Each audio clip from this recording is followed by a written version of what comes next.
Good morning, students. Today we study the exercise number 8D of the composite mathematics. See here, class 6.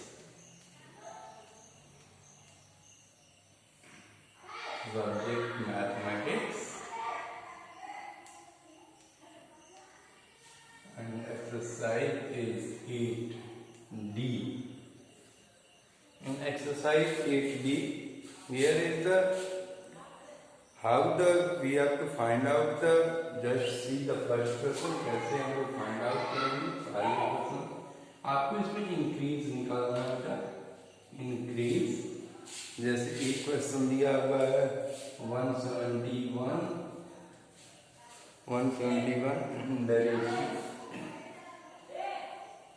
in the ratio 10:9। तो इसमें कितने का increase हो गया बेटा, ये आपको निकालना है। तो इंक्रीज कितने का इंक्रीज हो गया 10:9 में, तो आप इंक्रीज वैल्यू निकालते हैं बेटा। तो इंक्रीज वैल्यू ऐसे हो जाएगा आपका, increase value is equal to 171 multiplied by 10:9 को 10/9 लिख सकते हैं। ये हो गया 10/9। इससे ये कैंसिल करेंगे बेटा, तो हमको लगता है ये 19 टाइम्स में कैंसिल हो जाएगा। 19 टाइम्स का 190। ये इंक्रीज वैल्यू कितना हो गया, अब पहले 171 था, अब कितना हो गया 190 हो गया। ये आपका इंक्रीज हो जाता है। सेकेंड है बेटा 136 लीटर इन द रेशियो, इसको किस रेशियो में डिवाइड करना है आपको, 5:4 में। तो आपको कुछ करना नहीं होता, बस आप सिंपली क्या करेंगे, इसका क्या करेंगे, उसमें मल्टीप्लाई कर देते हैं। This is 136 multiplied by 5/4। 4 से कैंसिल आउट होगा, 4 3 जा 12, 4 4 16, 34 टाइम्स में 34 का 5 में मल्टीप्लाई करेंगे 170 लीटर। ये आपका आंसर हो गया। इसी तरीके से पहला क्वेश्चन आपका फिनिश होता है। मूव करते हैं हम लोग सेकेंड क्वेश्चन पे। सेकेंड क्वेश्चन होता है डिक्रीज का। सेकेंड क्वेश्चन क्या होता है, डिक्रीज का। कैसे डिक्रीज करता है, तो डिक्रीज का क्या है, डिक्रीज भी सेम होगा। 115 इन रेशियो दिया है, इन रेशियो किस रेशियो में आपको डिक्रीज कर रहा है 4:5 में। तो इज इक्वल टू क्या जाएगा 115 मल्टीप्लाइड बाई 4/5। रेशियो को आप 4:5 है, इसको 4/5 लिख सकते हैं। तो 5 से डिवाइड करेंगे, 5 2 जा 10, 5 3 जा 15, 23 का मल्टीप्लाई 4 में करते हैं, 4 3 जा 12 को 2 कैरी 1 4 जा 8 1 9 92। यही आपका आंसर हो गया। बी पार्ट देखते हैं इसका। बी पार्ट क्या, 126 kg in the ratio 3:4। 126 kg है इन रेशियो 3:4 में आपको डिवाइड कर देना है। तो 3:4 तो 126 मल्टीप्लाइड बाई 3/4। 4 से डिवाइड कीजिए इसको।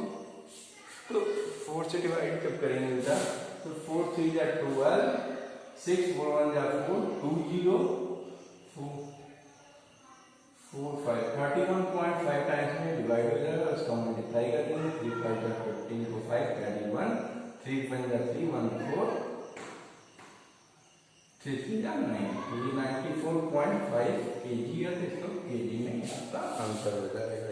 नेक्स्ट क्वेश्चन देख लेते हैं। In a sale price are reduced in the ratio 5:6। Find the sale price of article whose normal price are 192। कह रहा है कि एक सेल में जो प्राइस है वो 5:6 हो गया।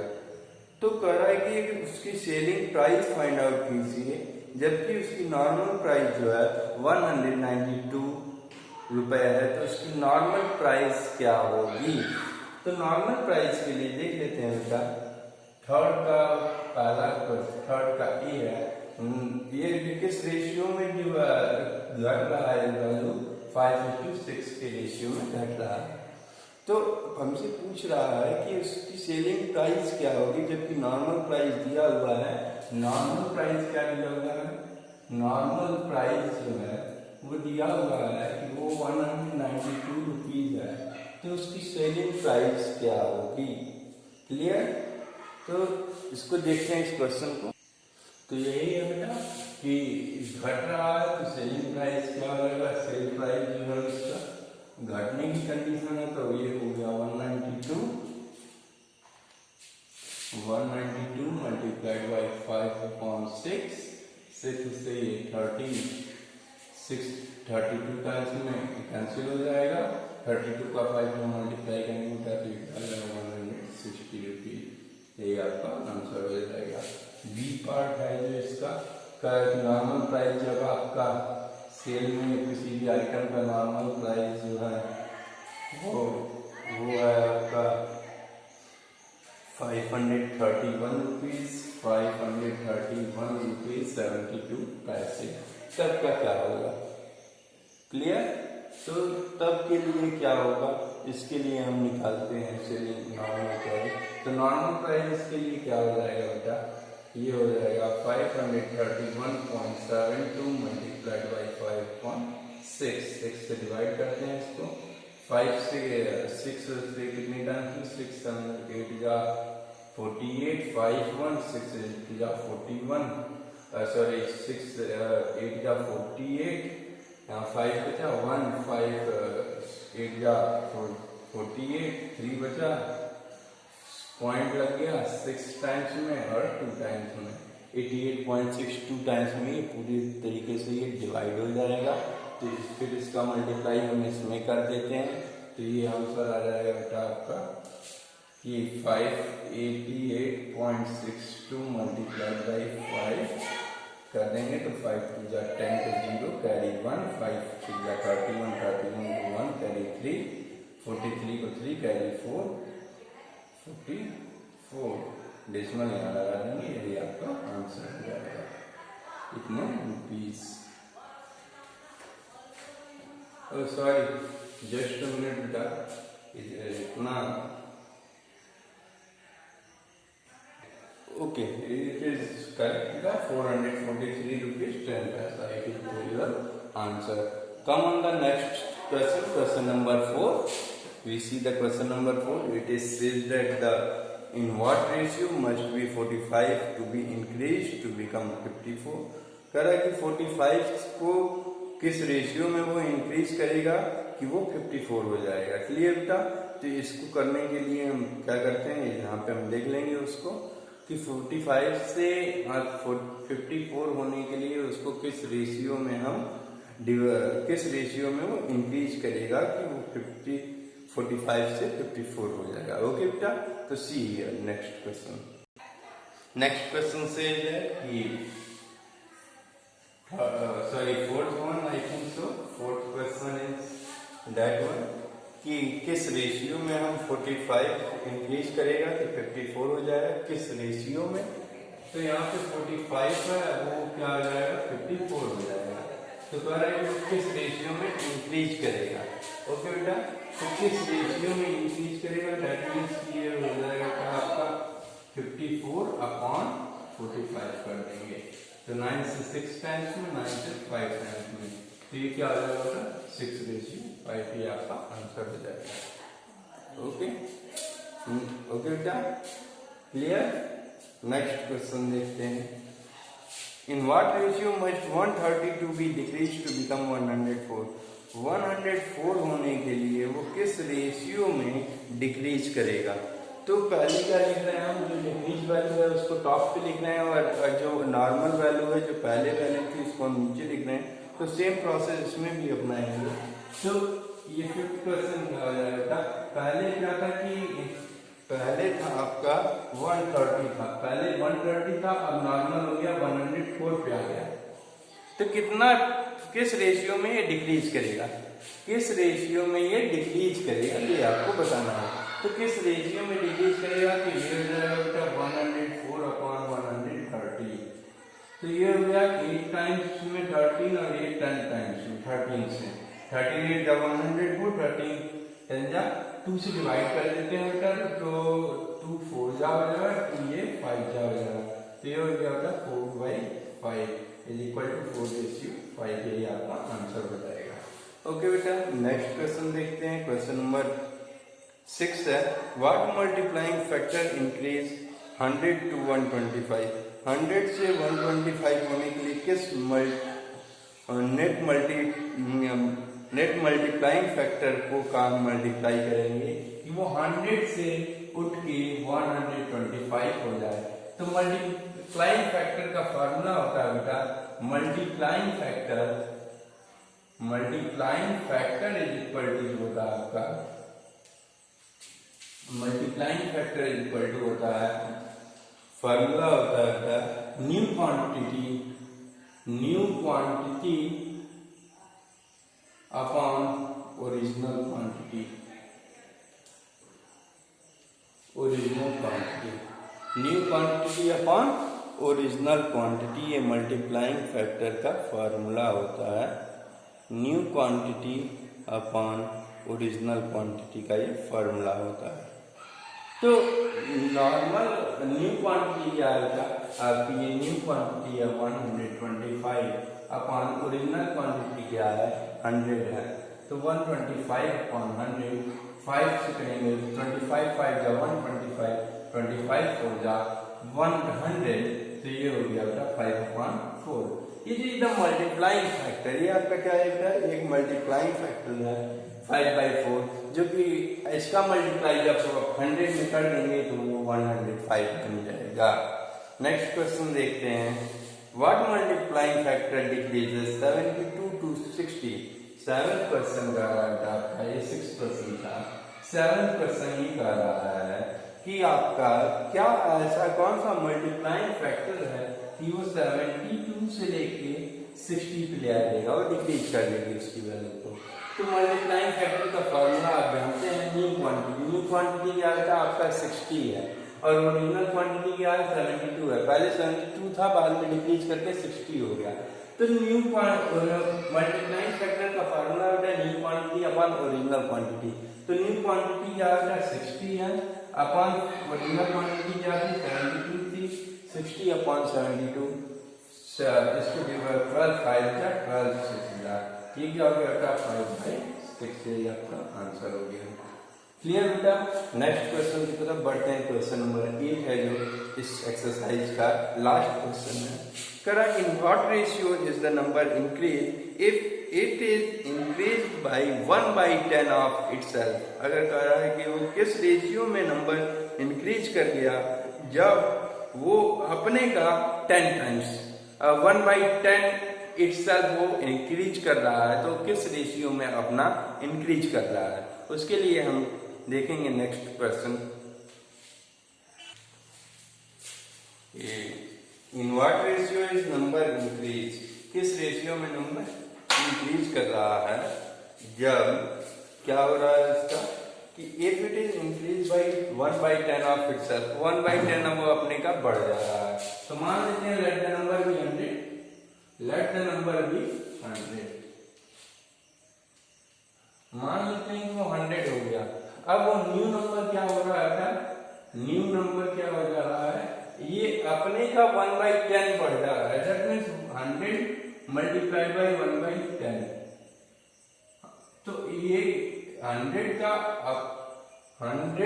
अपने का 1/10 बढ़ रहा है, तो ये 100 प्लस 100 इंटू 1/10 कर लेते हैं। तो 1 से 1 0 से 1 0 कैंसिल आउट हो गया, तो ये हो गया 100 प्लस 10 इज इक्वल टू 110। अब पूछ रहा है कि ये किस रेशियो में बढ़ा है, तो ये मल्टीप्लाइंग फैक्टर का फार्मूला जानते हैं आप। तो multiplying factor is equal to क्या होता है बेटा, मल्टीप्लाइंग फैक्टर इसको हम MF लिखते हैं अगर शॉर्ट फॉर्म में। MF इज इक्वल टू क्या हो जाएगा, original new quantity upon original quantity, यही होता है। न्यू क्वांटिटी क्या है आपकी 110 अपॉन ओल्ड क्वांटिटी क्या है 100 थी, 100 डिवाइड कर दीजिए, 1 0 से 1 0 कैंसिल हो गया, 11/10, ये हो गया आपका 11/10, ये आपका आंसर हो जाएगा। क्लियर बेटा। नेक्स्ट क्वेश्चन की तरफ हम लोग मूव करते हैं। फिर से समझ लीजिए, मान लेते हैं लेट द नंबर भी 100, मान लिया कि वो नंबर क्या है 100 है, न्यू नंबर क्या हो जाएगा 100 प्लस वो 1/10 ऑफ इटसेल्फ बढ़ रहा है नंबर, तो 100 प्लस 100 इंटू 1/10 करते हैं क्योंकि बढ़ रहा है नंबर, इसलिए आप क्या करेंगे 100 इंटू 100 प्लस 100 इंटू 1/10, तो ये 10 बढ़ेगा, तो 100 में 10 ऐड कर देंगे तो ये 110 हो गया। अब ये आपका नया नंबर आ गया, तो मल्टीप्लाइंग फैक्टर इसको हम शॉर्ट फॉर्म में लिखेंगे, मल्टीप्लाइंग फैक्टर इक्वल टू होता है न्यू क्वांटिटी अपन ओरिजिनल क्वांटिटी, न्यू क्वांटिटी है 110 लिख दिया, अपन ओरिजिनल क्वांटिटी है 100, तो ओरिजिनल क्वांटिटी 100 लिख दिया, न्यू को डिवाइड किया 11/10 आया, वही आंसर हो जाएगा 11:10। अब मूव करते हैं हम नेक्स्ट एक्सरसाइज की तरफ, जो कि आपका है प्रपोर्शन।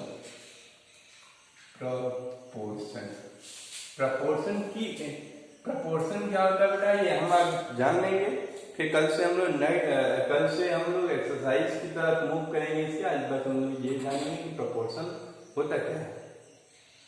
प्रपोर्शन कहलाता है, ये एक प्रकार का इक्वेशन होता है जो कि ये बताता है कि दो रेशियोज आपस में इक्विवेलेंट हैं, उसी को हम प्रपोर्शन कहते हैं।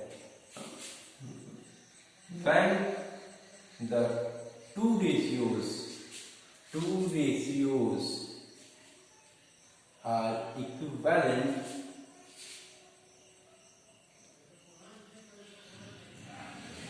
then they are said to be in proportion.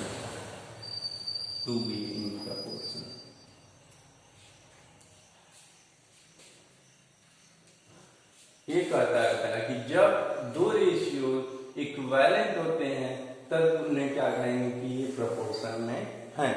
For example, जैसे आप 1/2 को लेते थे, 1/2 को क्या करते थे, 1/2 का इक्विवेलेंट अगर आप फ्रैक्शन लिखते थे तो आप कहते थे, अगर 2/4 आप लिख देते थे तो आप कहते थे कि ये 1/2 के इक्विवेलेंट है 2/4।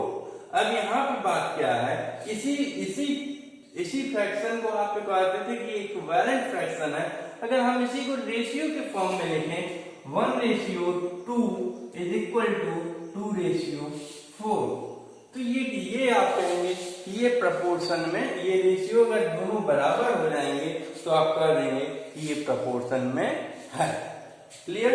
नेक्स्ट, अगर इज इक्वल टू की जगह पे हम ये ऐसे चार रेशियो के जैसे ऐसे बनाते हैं, ये चार ऐसे डॉट बनाएंगे, प्रपोर्शन का ये सिंबल होता है। इस सिंबल का मतलब जो है, इस सिंबल का जो मतलब होता है, ये इक्वल टू को ही शो करता है, कुछ होता नहीं है, ये इक्वल टू को ही शो करता है। अब चलते हैं हम नेक्स्ट, किसी आप फ्रैक्शन को किसी भी रेशियो को आप कैसे जानेंगे कि ये प्रपोर्शन में है, उसका एक फॉर्मूला होता है, मैं आगे चलता हूं। प्रपोर्शन चेक करने का नया फॉर्मूला क्या होता है बेटा, एक फॉर्मूला होता है कि product of means equal to होता है प्रोडक्ट ऑफ एक्सट्रीम। ये आपको याद रखना होगा। ये इस एक्सरसाइज जो आने वाली आपकी एक्सरसाइज है उसमें बहुत अच्छे तरीके से आप इस्तेमाल करेंगे। Product of means is equal to product of extreme. यहाँ से हम चेक करेंगे कि ये होता क्या है। 1:2 आपको पता है कि 1:2 इज इक्वल टू 2:4, मैंने ये कहा है। तो आपको अगर चेक करना है कि ये प्रोपोर्शन में है कि नहीं है, तो ये देखिए जो भी रेशियो के जो बाहर वाले होते हैं ये कहलाते हैं आपके एक्सट्रीम। ये जो बाहर के पार्ट है रेशियो के ये कहलाते हैं एक्सट्रीम, और जो अंदर वाले पार्ट हैं इन्हें आप कहते हैं मीन।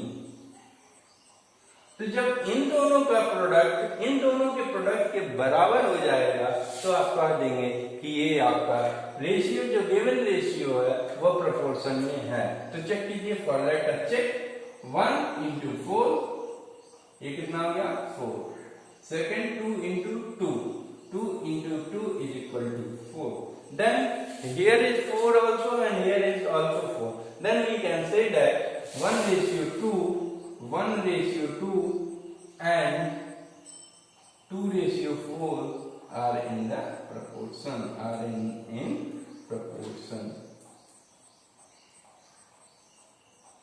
ओके, हम नेक्स्ट क्लास कल मिलेगी तो हम इसके बारे में, इसके एक्सरसाइज के बारे में चर्चा करेंगे. Thank you.